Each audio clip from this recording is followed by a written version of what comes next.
Hi, and welcome to another edition of The Grid. As you probably noticed, there aren't two of us here this week, but three of us. And the reason for that is, well, what week is it? Oh, yes, East and West, of That's course. right. So, of course, we want to fill you in on everything about the game. So, we brought our West writer, who's usually here, Marcus Gutierrez, and our East writer, Ray Castillo. And we're going to talk about this game. Look, there's no secret that both teams have struggled.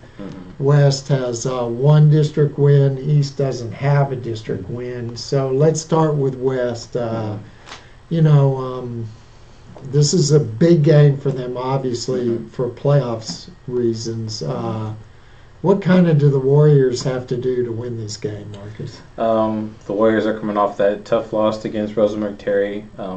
We saw some film on Terry, like, well, they're not that big, and you'd think that West would take care of it, but that was a close game, and the Rangers came out on top. The same thing happened last year in that game, but now they're going to get tested again. And when you talk about East, you talk about Brandon Tomlinson. Mm-hmm. He's leading the area in rushing, I think, or near the top of the area, and that's going to be hard to stop. West had trouble with stopping Calhoun's offense. They had trouble stopping with Terry, and they had trouble with Lockhart. So the running game is a problem for the Warriors' defense. So it's going to be a challenge for them. The good thing is that the East defense hasn't been what it wasn't with it last year, and that West offense with Tyvon Hardrick and Keon Boyd with that dual athletic ability, they'll be able to shred that East defense if the offense is clicking. If the offense struggles, then it's going to be a long night for West, and that's something the Warriors don't need. Yeah, okay. Now, Ray, look, there's no secret. This has been a tough season for East. It started off promising with a couple of overtime wins, Right. but of course there was the debacle in Angleton. But let's face it, Angleton's ranked number 7 in the state. It's an excellent team. But I think last week was maybe, I don't want to say a bigger disappointment, but obviously a disappointment for the Titans. Right. They really would have liked to have had that one. You look at the way it came down in the end. A couple of costly interceptions really cost East. And they had the game. Jack had a 44-yard field goal to win it. Came up short. But they did have their chances. Not going to say the field goal, but Yeah. they were in it in the game. But it's just little mistakes. I think if they want to come up big against West, they're definitely going to have to keep feeding Brandon Tomlinson. Like Marcus said, leading the area in rushing. He had 286 against Lamar, and they still lost. So it's just really getting their game together. Obviously at practice, the guys, they are tired of losing. The attitude, that's what it was like. Roland will tell you the same thing.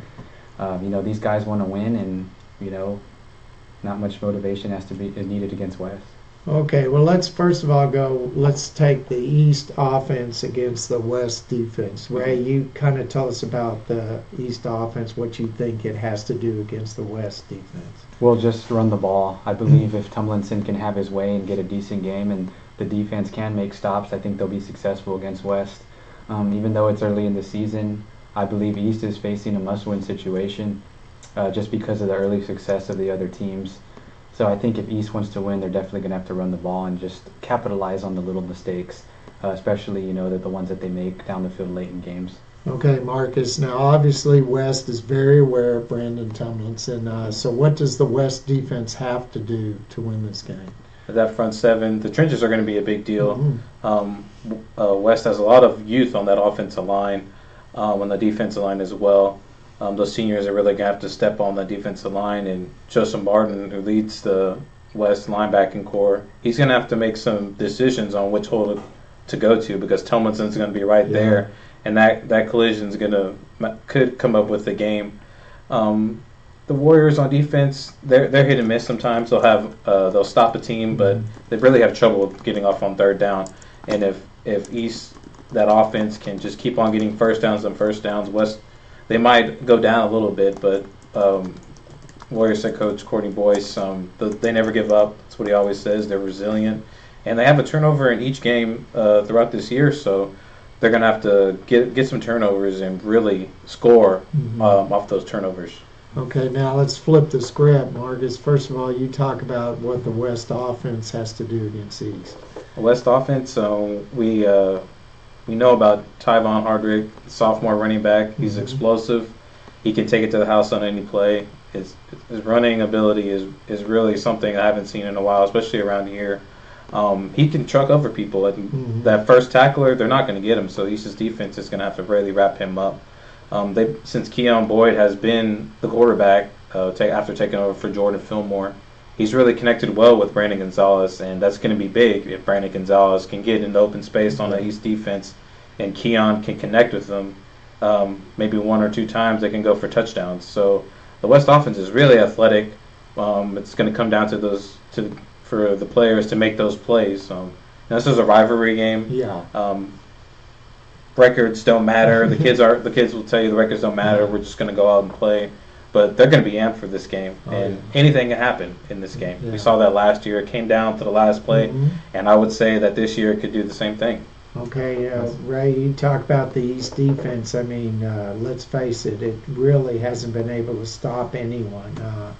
How will it be able, if not to stop West, at least contain it enough to give its offense a chance to win the game? Yeah, and it starts with leadership. Talking with Malachi Adams, senior defensive end, he's been through the playoff games with these. He's been through the good times and the bad, and it's good guys like him. The one thing he said that is we just have to capitalize on errors. We have to keep a level head and play every play like it's our last. And you can say that every week, but the fact of the matter is you have to go out and do it. And these guys, led by Adams, I believe, like you said, Marcus, coming up against West, it does give you that extra amp, that extra motivation. And not just against West, though, but if those guys, they want that playoff spot, they're going to have to follow suit. Okay, so let's talk about the unexpected. This game always seems to present, not always, but a lot of times it presents an unexpected either result or something that happens. I remember one time East came in, I think had lost one or two district games, and that's when Jonathan Ortega took over at quarterback, and boom, all of a sudden the East offense explodes. East beats West and goes on from there. Is there anything maybe that you might see as something that people maybe that were not just obvious that to look for in this game?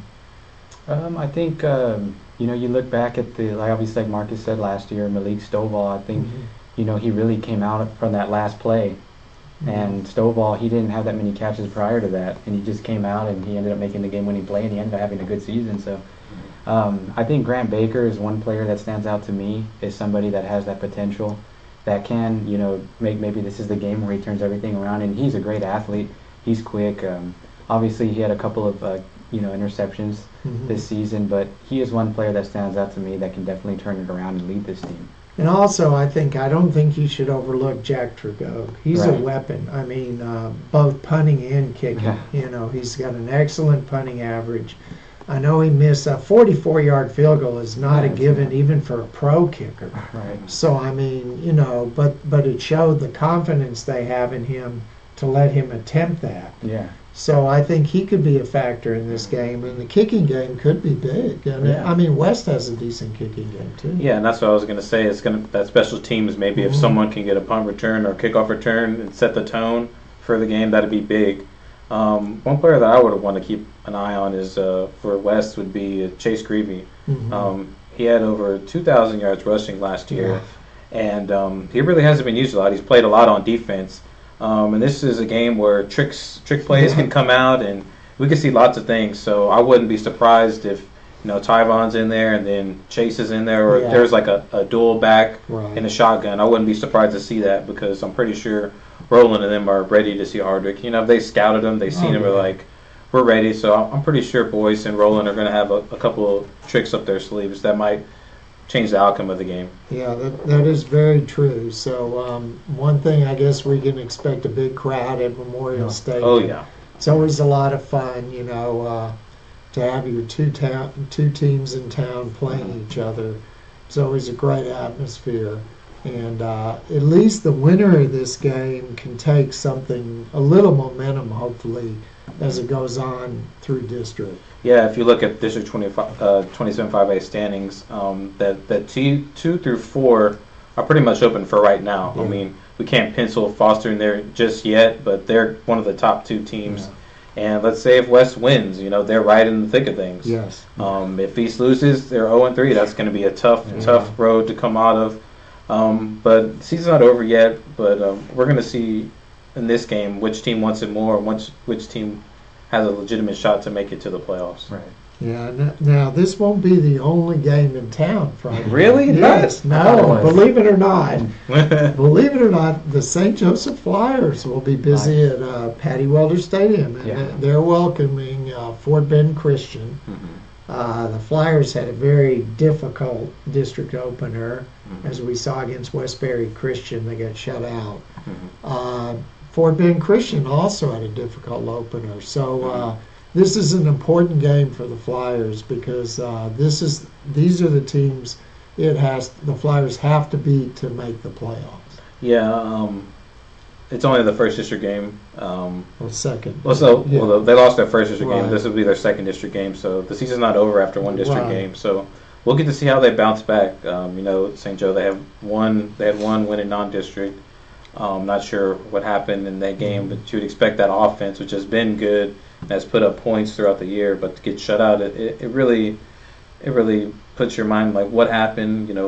Was something wrong? Was someone injured? We haven't talked to them yet, but we'll get out there and talk with Mike Hall. But this is a win. They're going to be here at home. This is a win that they definitely need. So we'll see what happens with the Flyers. Yeah, it's a big game, and I think if they're going to get a win, this will be the one you look at. Fort Bend having only 1-4. Yeah. 0-1 as well in district, so this would be the one to get. Yeah, and moving on, my crystal ball doesn't always give me the right answers, but in this case, in the district that El Campo and Bay City, I actually hit it right. I said that I didn't think any team was going to go through that district undefeated, and already everybody has a loss. It's a crazy district, very even, it's a good district too. It's not because teams are bad, it's because teams are very equal. So another big week, Sealy and El Campo, Needville, Bay City. I mean, every game in this district is a close matchup, and very important as we're now starting to get deep into the season for them. And another game which I talked about in my column on, my column that ran today, Goliad goes to Mathis. For some reason, that Mathis slot T is just giving Goliad fits. 3 straight wins. They played 4 times in the last 3 years. Mathis has won 3 of them. You got to like what Goliad's done this year. But yet, and I don't think Mathis is as strong as it has been. But still, I mean, that seed is still there, and Goliad needs to overcome that. Yeah, that game last year, it really set the tone for the rest of the season last year with Goliad making that deep run in the playoffs. And Coach Nicholson said that team really woke the Tigers up, and it really got them going on. You have a prolific offense with Rocky Morris. You got Logan Bland, who is just a punishing running back. Trevor, senior wide receiver, Trevor Parr can really get after. And that defense as well is very feisty. Angel Hernandez is a great linebacker. And so I'm pretty sure the Tigers, they want this win bad because they know last year they let one get away. And I'm pretty sure they have been talking about Mathis the whole time. And moving to District 15, 2A Division 1, the Yorktown Wildcats, the team that, we were kind of waiting for, I think finally emerged against Weimar. Big win there. Now, Yorktown starts where they play Refugio Friday, and then they turn around and play Shiner. So this is their stretch where they really get tested. Refugio, of course, basically had no trouble with Ganado. They scored on an 86-yard pass on the first play of the game. Jared Kelly had 300 yards passing. This will be a big test for them, and this will actually be Refugio plays on the road again, and they have not played a home game all season. It's hard to imagine, but with the hurricane, that's what happened. They'll finally get a home game next week. But that's another game that's really big. But of course now these guys here will be out at Memorial Stadium, and they'll keep you posted on what's going on with East and West. And just what last thoughts about this game? I would say, it's a must win for both teams, but West could really use this win. They already have one district win against Calhoun, which is really good. And if they can get this, they probably have a better shot of making the playoffs. The only tough team to have left is Angleton, and we know what they're capable of. So if West can get this win, they could possibly have themselves in the playoffs and be much better. So I think for West, you have to win this game, and they're going to have motivation from last year, coming down to the last play. And there's still some seniors on that team that were juniors, and so there's some kids that remember that game and they want this bad. Yeah. Like Marcus said, West wants it.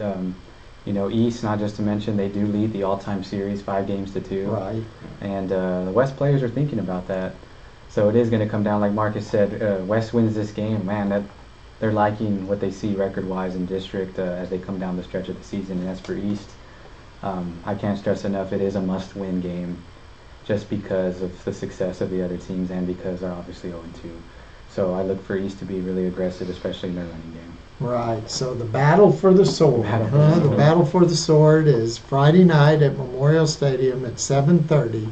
Like I said, both Marcus and Ray will be there, and they'll keep you up to date on Twitter, and you can read all about it in the grid. And we'll have plenty of coverage in our Cover It Live like we always do. We're not going to forget about the other games just because East and West are playing. But we'll have you covered, and we'll see you next week on the grid.